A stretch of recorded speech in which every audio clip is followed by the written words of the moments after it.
ರಾಮ ರಾಮ ಗುಣ ಸೇಮ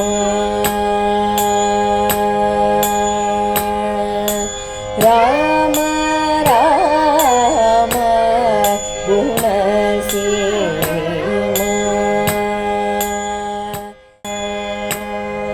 ಶ್ರೀಮತೆ ರಾಮಾನುಜಾಯ ನಮಃ. ಲೋಕಾಭಿರಾಮಂ ರಣರಂಗಧೀರಂ ರಾಜೀವನೇತ್ರಂ ರಘುವಂಶನಾಥಂ ಕಾರುಣ್ಯರೂಪಂ ಕರುಣಾಕರಂತಂ ಶ್ರೀರಾಮಚಂದ್ರಂ ಶರಣಂ ಪ್ರಪದ್ಯೆ. ಕೂಜಂತಂ ರಾಮ ರಾಮೇತಿ ಮಧುರಂ ಮಧುರಾಕ್ಷರಂ ಆರುಹ್ಯ ಕವಿತಾಶಾಖಾಂ ವಂದೇ ವಾಲ್ಮೀಕಿಕೋಕಿಲಂ. ಪುಣ್ಯಾಂಭೋಜ ವಿಕಾಸಾಯ ಪಾಪಧ್ವಾಂ ತಕ್ಷಯಾಯ ಚ ಶ್ರೀಮಾನ್ ಆವಿರ್ಭೂದ್ಭೂಮೌ ರಾಮಾನುಜ ದಿವಾಕರಃ ತೃಣೀಕೃತ ವಿರಂಜಾದಿ ನಿರಂಕುಶ ವಿಭೂತಯಃ ರಾಮಾನುಜ ಪದಾಂಭೋಜ ಸಮಾಶ್ರಯಣ ಶಾಲಿನಃ. ತಸ್ಮೈ ರಾಮಾನುಜಾರ್ಯಾಯ ನಮಃ ಪರಮಯೋಗಿನೇ ಯಶ್ರುತಿ ಸ್ಮೃತಿ ಸೂತ್ರಾಣಾಂ ಅಂತರ್ಜಲಮಶೀಷಮತ್. ಕಳೆದ 4 ದಿವಸಗಳಿಂದ ರಾಮಕಥೆ ಮುಂದುವರಿತಾ ಇಲ್ಲ ಅಂತ ರಂಗಣ್ಣ ಹೇಳ್ತಾ ಇದ್ರು. ನಿಜವಾದ ಮಾತು. ರಾಮನನ್ನು ಕಾಡಿಗೆ ಕಳಿಸೋದಕ್ಕೆ ನನಗೆ ತುಂಬ ಬೇಸರ ಆಗ್ತಾಯಿತ್ತು. ಅದಕ್ಕೆ ಕತೆ ಕುಂಠಿತವಾಯಿತು. ರಾಮ ಕೈಕೇಯಿಯ ಅಂತಃಪುರವನ್ನು ಪ್ರವೇಶ ಮಾಡಿದ. ದಶರಥನಿಗೆ ಕೈಕೇಯಿಗೆ ಪ್ರಣಾಮಗಳನ್ನು ಮಾಡಿದ. ಆದರೆ ದಶರಥ ಹಿಂದೆ ಎಲ್ಲ ರಾಮ ಪ್ರಣಾಮ ಮಾಡಿದ ತಕ್ಷಣ ಅವನ ಕೈಯನ್ನು ಹಿಡ್ಕೊಂಡು ಅವನನ್ನು ಆಲಿಂಗಿಸಿಕೊಂಡು ಆಶೀರ್ವಾದ ಮಾಡ್ತಾಯಿದ್ದ. ಆದರೆ ದಶರಥ ಇವತ್ತು ನಿಸ್ತೇಜನಾಗಿ ಕೂತಿದ್ದಾನೆ. ಅವನಿಗೊಂದು ರೀತಿ ಮಂಕ್ ಬೆಳೆದು ಬಿಟ್ಟಿದೆ. ಆಗ ರಾಮ ಕೈಕೇಯಿಯನ್ನು ಕೇಳ್ತಾನೆ, ಯಾಕೆ ದಶರಥ ಹೀಗೆ ಕೂತಿದ್ದಾನೆ, ಏನಾಯಿತು ಅವನಿಗೆ ಅಂತ ಕೇಳ್ತಾನೆ. ಆಗ ಕೈಕೇಯಿ ಹೇಳ್ತಾಳೆ, ರಾಮ, ಈ ದುಃಖಕ್ಕೆ ನೀನೇ ಕಾರಣ. ನೀನು ಅವರ ಮಾತನ್ನು ನಡೆಸ್ತೀಯೋ ಇಲ್ವೋ ಅನ್ನೋಂಥ ಭಯ ದಶರಥನಿಗಿದೆ. ಅದಕ್ಕೋಸ್ಕರ ಅವರು ಇಷ್ಟು ದುಃಖಿತರಾಗಿದ್ದಾರೆ ಅಂತ ಕೈಕೇಯಿ ಹೇಳ್ತಾರೆ. ತಕ್ಷಣ ರಾಮ ಹೇಳ್ತಾನೆ, ಏನಮ್ಮ ಎಂಥ ಮಾತಾಡ್ತಾ ಇದೀಯ ನೀನು? ನನ್ನ ಕಂಡ್ರೆ ದಶರಥನಿಗೆ ಭಯನ? ನಾನು ಏನು ಬೇಕಾದರೂ ಮಾಡೋಕ್ಕೆ ಸಿದ್ಧ ಇದ್ದೀನಿ. ತಂದೆಗೋಸ್ಕರನೇ ಈ ಜನ್ಮ, ಈ ದೇಹ ಅವನು ನನಗೆ ಕೊಟ್ಟಿರೋದು. ಅವನು ಒಂದು ವೇಳೆ ನನ್ನನ್ನು ಅಗ್ನಿಗೆ ಹಾರು ಅಂದರೆ ಹಾರಿಬಿಡ್ತೀನಿ, ವಿಷ ಕೊಡು ಅಂದರೆ ಕುಡಿದು ಬಿಡ್ತೀನಿ, ಸಮುದ್ರವನ್ನು ಪ್ರವೇಶ ಮಾಡು ಅಂದರೆ ಮಾಡಿಬಿಡ್ತೀನಿ. ಇದು ಖಂಡಿತವಾಗೂ ನಾನು ಇದು ಮಾಡ್ತೀನಿ ಅಂತ ರಾಮ ಹೇಳ್ತಾನೆ. ಆವಾಗ ಕೈಕೇಯಿ ಹೇಳ್ತಾಳೆ, ತಂದೆ ನಿನಗೇನು ಬೇರೆ ಏನು ಕೆಲಸನೂ ಹೇಳಲಿಲ್ಲಪ್ಪ. ಆದರೆ ನನಗೆ ನಿಮ್ಮ ತಂದೆ ಶಂಬರಾಸುರ ಸಮರಕಾಲದಲ್ಲಿ 2 ವರ ಕೊಟ್ಟಿದ್ದರು. ಅದನ್ನು ಈಗ ಕೇಳ್ತಾ ಇದ್ದೀನಿ. ಅದನ್ನು ನೀನು ನಡೆಸ್ತೀಯೋ ಇಲ್ವೋ ಅಂತ ನಿಮ್ಮ ತಂದೆ ಚಿಂತಿತರಾಗಿದ್ದಾರೆ ಅಂತ ಹೇಳ್ತಾಳೆ. ಆಗ ರಾಮ ಹೇಳ್ತಾನೆ, ಅಮ್ಮ, ತಂದೆ ಯಾಕೆ ಹೇಳಬೇಕು? ನೀನೇ ಹೇಳೋ, ಆ ಕೆಲಸವನ್ನು ನಾನು ಮಾಡ್ತೀನಿ. ನೀನು ಹೇಳೋವಂಥ ಕೆಲಸವನ್ನು ಆಜ್ಞೆ ಅಂತ ತಿಳ್ಕೊಂಡು ಶಿರಸಾವಹಿಸಿ ಮಾಡ್ತೀನಿ. ನಾನು ಸತ್ಯಕ್ಕೋಸ್ಕರ ಇರೋವಂಥವನು, ಧರ್ಮಕ್ಕೋಸ್ಕರ ಬದುಕುವಂಥವನು, ನಾನು 2 ಮಾತಾಡೋವಂಥ ಅಲ್ಲ ಅಂತ ಹೇಳ್ತಾನೆ. ಆಗ ಕೈಕೇಯಿ ಹೇಳ್ತಾಳೆ, ರಾಮ, ನಾನು 2 ವರನ ಕೇಳಿದೆ. 2 ವರದಲ್ಲಿ 1ನೇದು ಭರತನಿಗೆ ಪಟ್ಟಾಭಿಷೇಕ ಆಗಬೇಕು. 2ನೆಯ ವರ, ನೀನು ಜಟಾವಲ್ಕಧಾರಿಯಾಗಿ ಮುನಿವೇಷವನ್ನು ಧರಿಸಿ 14 ವರ್ಷ ಕಾಡಿನಲ್ಲಿರಬೇಕು ಅಂತ ಹೇಳ್ತಾಳೆ. ಬೇರೆ ಯಾರೇ ಆದರೂ ಈ ಮಾತುಗಳನ್ನು ಕೇಳಿದರೆ ಯಾವ ರೀತಿ ಪ್ರತಿಕ್ರಿಯಿಸ್ತಿದ್ರು ಅಂತ ಗೊತ್ತಾಗೋದಿಲ್ಲ. ಆದರೆ ಜಿತೇಂದ್ರಿಯನಾದಂತಹ, ಸಮಚಿತ್ತದಿಂದ ಇರುವಂತಹ, ಆ ಧರ್ಮ ಪ್ರಭು ಅನ್ನಿಸುವಂತಹ ರಾಮ ಹೇಳ್ತಾನೆ, ಅಮ್ಮ, ಇವೇ ತಾನೇ ಇದು 2 ವರಗಳು.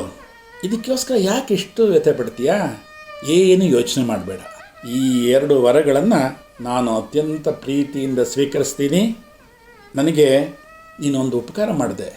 ನಾನು ಸುಖವಾಗಿ ಯಾವ ಜವಾಬ್ದಾರಿನೂ ಇಲ್ಲದೆ 14 ವರ್ಷಗಳು ಕಾಡಿನಲ್ಲಿ ಸುತ್ತುವಂಥ ಒಂದು ಅವಕಾಶ ನನಗೆ ಮಾಡಿಕೊಟ್ಟಿದೀಯ ನೀನು.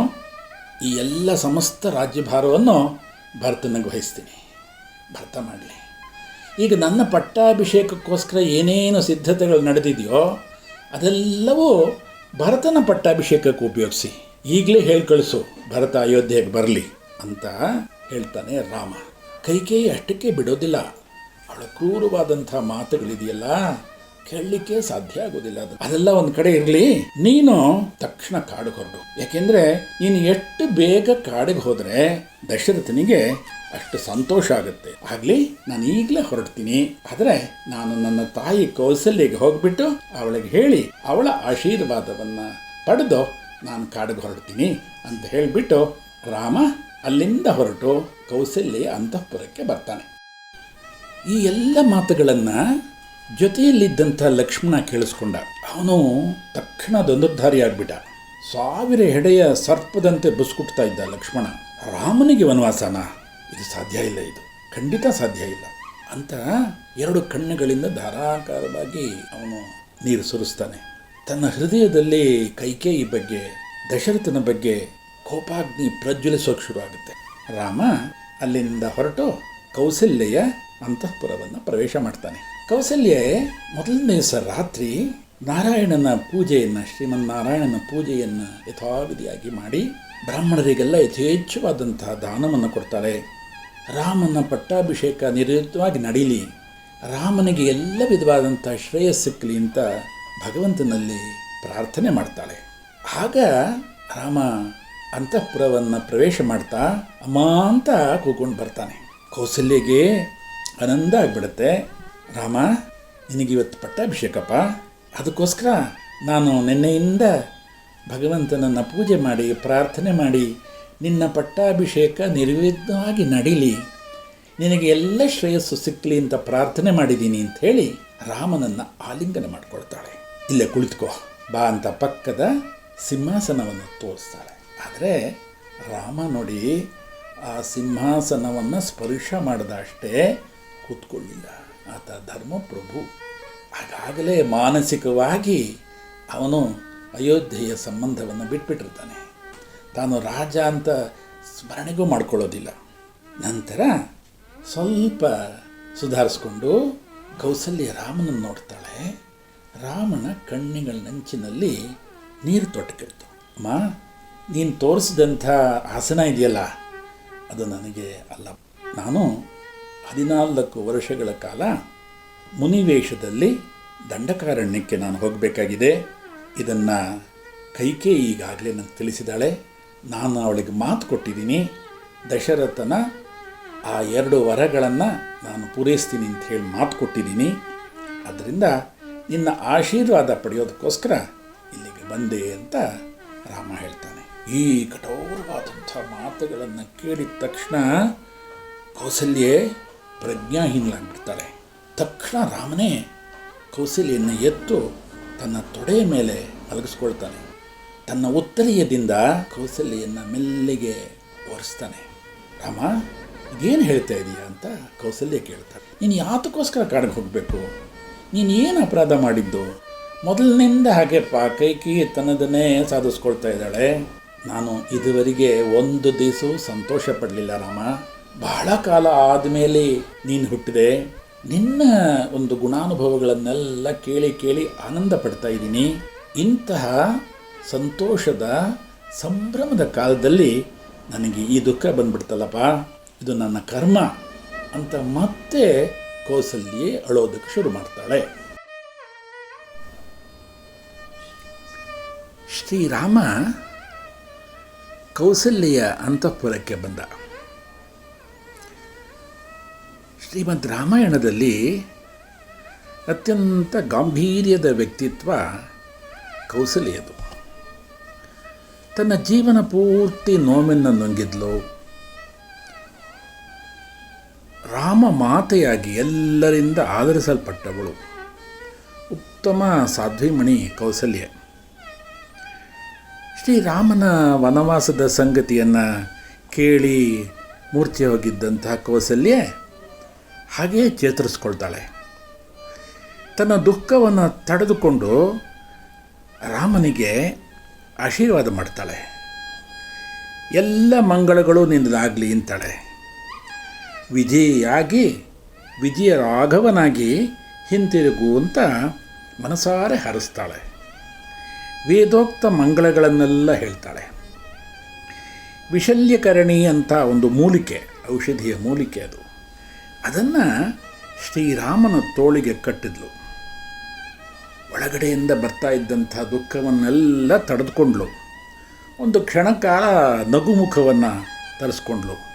ರಾಮ, ನಿನಗೆ ಶುಭವಾಗಲಿ ಅಂತ ರಾಮನನ್ನು ಆಲಿಂಗಿಸ್ಕೊಂಡ್ಳು. ರಾಮನನ್ನು ಪ್ರದಕ್ಷಿಣೆ ಮಾಡಿದ್ಲು. ಈ ಪ್ರದಕ್ಷಿಣೆ ಕಿರಿಯರು ಹಿರಿಯರಿಗೆ ಮಾಡುವಂಥ ಪ್ರದಕ್ಷಿಣೆ ಅಲ್ಲ. ಇದು ಪತಿವ್ರತೆಯರು, ತಪಸ್ವಿನಿಯರು ಆದಂತಹ ಶ್ರೇಷ್ಠ ಸಾಧ್ವಿಮಣಿಯಾದಂತಹ ಕೌಸಲ್ಯೆ ತನ್ನ ತಪೋಬಲದ ಶ್ರೀರಕ್ಷೆಯನ್ನು, ವಜ್ರ ಕವಚವನ್ನು, ರಕ್ಷಾ ಕವಚವನ್ನು ಶ್ರೀರಾಮನಿಗೆ ಪ್ರದಕ್ಷಿಣೆಯ ರೂಪದಲ್ಲಿ ಮಾಡ್ತಾಳೆ. ರಾಮ ಮತ್ತೆ ಮತ್ತೆ ಕೌಸಲ್ಯಗೆ ನಮಸ್ಕಾರ ಮಾಡ್ತಾನೆ, ಅವಳ ಪಾದಗಳನ್ನು ಮುಟ್ತಾನೆ, ಮತ್ತೆ ಆಲಿಂಗನ ಮಾಡಿಕೊಳ್ಳುತ್ತಾನೆ. ಕೌಸಲ್ಯೂ ರಾಮನಿಗೆ ಆಶೀರ್ವಾದ ಮಾಡ್ತಾಳೆ. ಅಲ್ಲಿಂದ ಶ್ರೀರಾಮ ಸೀತಾದೇವಿಯ ಅಂತಃಪುರಕ್ಕೆ ಬರ್ತಾನೆ. ಲೋಕ ಸಮಸ್ತ ಸುಖಿನೋ ಭವಂತು. ಶ್ರೀಮತೆ ರಾಮಾನುಜಾಯ ನಮಃ. ಸೀತಾರಾಮ ರಾಮ ಗುಣ ಸೀಮಾ